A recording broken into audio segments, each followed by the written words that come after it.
아르스포츠 코리아. 함께 새로운 하루를 밝고 즐겁게 시작하세요. 여러분을 위한 전문 야구 스포츠 채널입니다. 최신 정보를 매일 받아보실 수 있도록 제 채널을 구독해주세요. 박진 투수가 2025 시범 경기 첫 등판에서 좋은 성적을 거두며 선발진에 합류할 가능성을 높였네요. 무력 시위라는 표현에서 알 수 있듯 자신의 실력을 강하게 어필하며 선발진에 진입하려는 의지가 엿보입니다. 박진 선수는 올해 어떤 모습으로 시즌을 준비하고 있을까요? 박진 선수는 정말 인상적인 투구를 했네요. 2이닝 동안 피안타 없이 6타자를 범타 처리했다니 선발진 진입을 목표로 한 그가 가진 실력을 확실히 보여준 순간인 것 같습니다.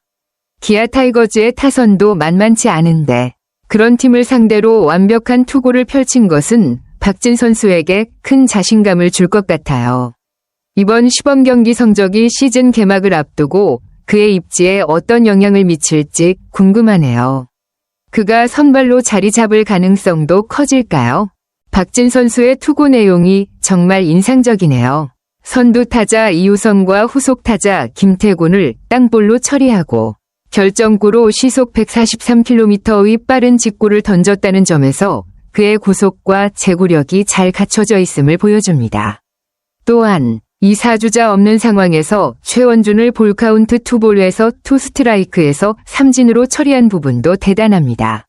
이런 강력한 피칭은 상대 타자에게 위협적이었을 거고 박진이 선발 경쟁에서 확실히 존재감을 드러낸 순간이라 할 수 있겠네요. 그가 계속 이런 모습을 보인다면 선발진 자리도 굳힐 가능성이 커 보입니다. 이런 성적을 계속 이어갈 수 있다면 시즌 개막 후에도 중요한 역할을 맡을 수 있겠죠. 박진 선수의 투구는 계속해서 완벽한 모습을 보였네요. 6회 초에도 3자범 퇴이닝을 만들어내며 실점 없이 경기를 이어갔습니다. 박찬호와 김선빈을 각각 직구로 처리한 뒤 KBO 리그 최고의 타자 김도영과의 승부에서도 슬라이더와 커브로 유인한 후 직구로 내야 뜬공을 유도했다니 그의 투구 패턴과 전략이 매우 세밀하고 효과적이었습니다. 특히 김도영을 상대할 때 다양한 구종을 활용하며 타자를 유도한 점이 인상적입니다. 강속구 직구를 구사하면서도 변화구로 타자를 잘 끌어들이는 능력을 보여준 것이죠. 이처럼 다양한 구종을 적절하게 섞어가며 타자를 상대하는 능력은 선발 투수로서 중요한 자질을 보여줍니다. 그 후 7회 초 송재영 투수와 교체되었지만 박진은 이번 시범 경기에서 정말 좋은 인상을 남겼네요. 앞으로도 이런 안정적인 모습을 계속 이어갈 수 있다면 선발진 자리도 확실히 잡을 수 있을 것 같습니다.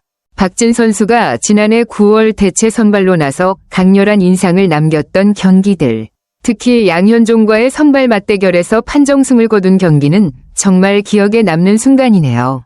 9월 25일 광주 경기에서 6이닝 1실점으로 호투하며 당시 에이스였던 양현종을 상대로 승리한 것은 박진에게 큰 자신감을 주었을 것입니다. 대체 선발로 출전했음에도 불구하고 이런 성과를 거두었다는 점에서 그의 실력을 입증한 중요한 순간이라 할 수 있죠. 그가 이러한 경험을 바탕으로 더욱 성장했을 가능성이 크고 이번 시범 경기에서도 좋은 성적을 거둔 만큼 선발진에 합류할 가능성이 더욱 높아 보입니다. 지난해 그와 같은 호투를 계속해서 이어간다면 2025 시즌에서 중요한 역할을 맡을 수도 있겠네요. 박진 선수가 올 시즌 롯데 5선발 후보로 거론되는 이유가 분명히 있네요. 대만 WBC 대표팀과의 경기에서 무사 만루 위기에서 등판해 실점을 최소화한 모습은 그의 위기 관리 능력을 잘 보여줍니다. 특히 뜬공과 병살타로 위기를 벗어났다는 점에서 중요한 순간에 침착하게 대처할 수 있는 강한 멘탈을 갖추고 있음을 입증한 셈이죠. 또한 스프링 캠프 연습 경기에서 7과 3분위 2이닝 동안 1점만 내주며 안정적인 투구를 펼친 것도 박진의 가능성을 크게 어필한 부분입니다.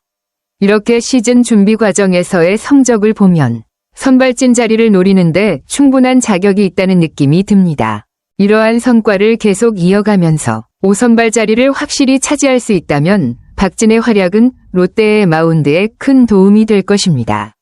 정말 기대가 됩니다. 박진이 5선발 자리를 차지하지 못한 건 아쉬운 소식이지만 김태형 감독이 나균안을 선택한 이유도 충분히 이해할 수 있습니다.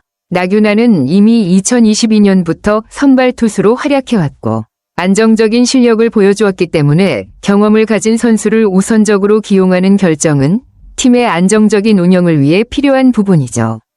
하지만 박진이 1군에서 롱릴리버 역할을 맡거나 2군에서 선발 수업을 이어간다면 그에게도 충분히 발전할 기회가 있을 것입니다. 롱릴리버로서 다양한 상황에서 경험을 쌓고 2군에서 계속 실력을 갈고 닦으며 선발로서의 능력을 더욱 키운다면 다음 시즌이나 이후에는 더 큰 기회를 잡을 수 있을 것입니다. 박진의 가능성은 분명히 크고 향후 중요한 역할을 할 수 있는 선수라고 생각되므로 그의 성장과 발전을 계속해서 지켜볼 필요가 있습니다. 박진 선수는 정말 중요한 순간에 다시 한번 자신의 존재감을 확실히 드러냈네요. 9일 기아전에서 첫 등판하며 디펜딩 챔피언인 기아위 강타자들을 직고로만 6연속 범타 처리했다는 건 그만큼 공의 위력이 강하게 느껴졌다는 증거죠. 특히 김도영을 내야 뜬공으로 처리한 장면은 박진의 직고가 얼마나 위협적인지를 잘 보여줍니다. 이런 투구는 롯데 팬들에게 큰 설렘을 안겼을 것입니다. 비록 이번 시즌 선발진에 합류하지 못했지만 박진이 여전히 강력한 투구를 할 수 있다는 사실은 그가 향후 중요한 역할을 맡을 수 있다는 가능성을 여전히 열어두고 있다는 점에서 긍정적입니다. 박진이 앞으로 롱릴리버나 2군에서 더 많은 경험을 쌓은 후 다시 선발진에 도전할 때 더 강해진 모습을 볼 수 있을 거라고 기대됩니다. 롯데의 마운드에 박진과 같은 투수가 있다는 것 자체가 큰 자산이 될 수 있겠네요. 아르스포츠 코리아 여러분과 함께 해주셔서 감사합니다. 여러분을 서비스할 수 있어 정말 행운이었습니다. 헤어지기 전에 여러분께 많은 감사를 드리며 즐겁고 성공적인 일들만 가득하길 바랍니다. 더 나은 서비스를 제공할 수 있도록 피드백을 부탁드립니다. 다음 소식에서 뵙겠습니다.